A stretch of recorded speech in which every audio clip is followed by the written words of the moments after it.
The scribes and the rabbis spent a lot of time discussing which were the most important laws that they had from God.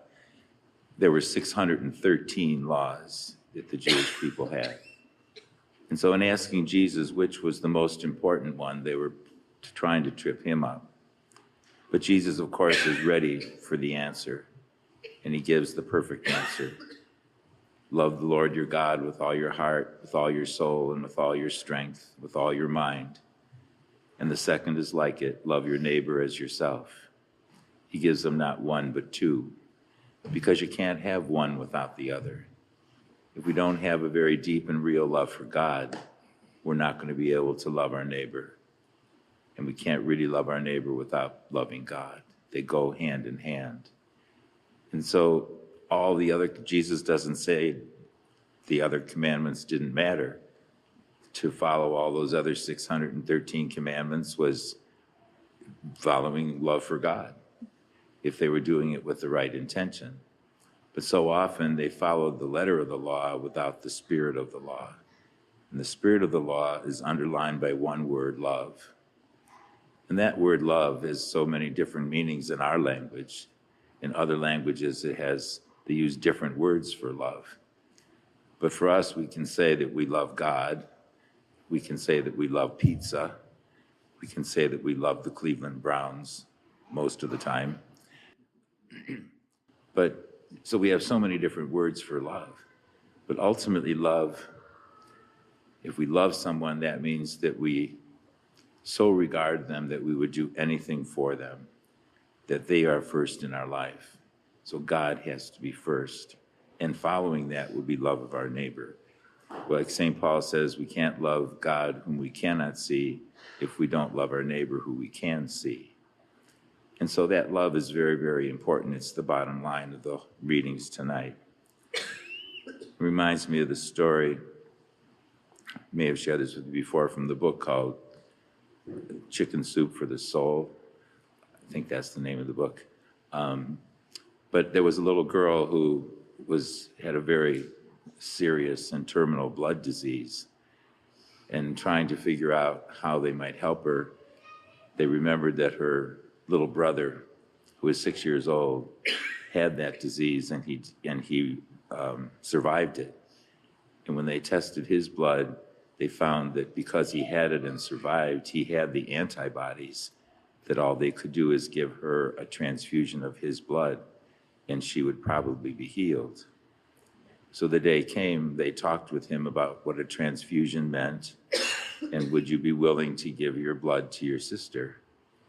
And he said, yes, I would.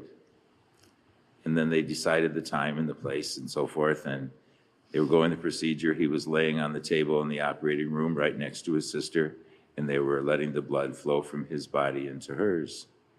And he was smiling, the doctors were smiling as they saw color return to the little girl's face. It was obviously affecting her well.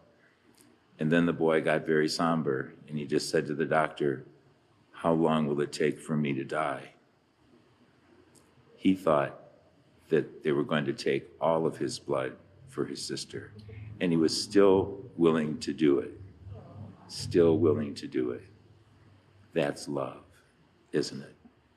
Of course, they were so happy to tell him they only needed a pint or two, but he was willing to do it. And I think ultimately we hear things like that, and that's the real meaning of love. And then love comes out in so many other ways in our lives, the demands that are made of us from people that we love. For the children that have to take care of an aging parent in their home, that's love and sacrifice. For young parents that have to take care of their children, the baby that cries in the middle of the night. Babies are pretty self-centered when they're born, aren't they? And you know, in church, I love it when all the babies are in church, for sure. But do you ever notice how it can be very quiet and one little baby can scream out and she's got everybody's attention? And that's what they learn. You know, if they're in pain or they're hungry or they need their diaper changed or something, they only have to scream out. Of course, when they mature out of that, they realize that they're not the center of the universe, and they get taught that love means I be concerned with other people as well. And so we learn that as we grow. And I guess for ourselves in the readings, it's asking ourselves, is God really first in my life? How much do I pray to God? How often do I think about him on a given day? How well do I pray at Mass? How often do I read God's word in the scriptures? How often do I just sit and let God talk to me? Giving time to God in prayer is the first sign of how much we love him. And how much do we love our neighbor? Sometimes that can be very demanding. But if we can look in someone, our neighbor who is in need, and if we can see the face of Christ, it makes it much easier if we have a relationship with Christ. Because he did say, whatever you do to another, you do to me. And so the scriptures tonight call us to remember those two great commandments. Ultimately, ultimately, if you want to know what a sin is, it's a failure to love. In any area of our life where we fail to love God, fail to love our neighbor, or even fail to love ourselves, that's where we can find sin in our life. It's a good examination of conscience to see how well do we love others. And if we do, then there's a certain happiness and satisfaction in our own life, because it's very comforting not only to be loved, but to love. Those two are two very basic human needs, and Jesus caught them in the two commandments. So we thank the Lord for his word tonight, and we ask that he help us to love him above all things and our neighbor as ourselves.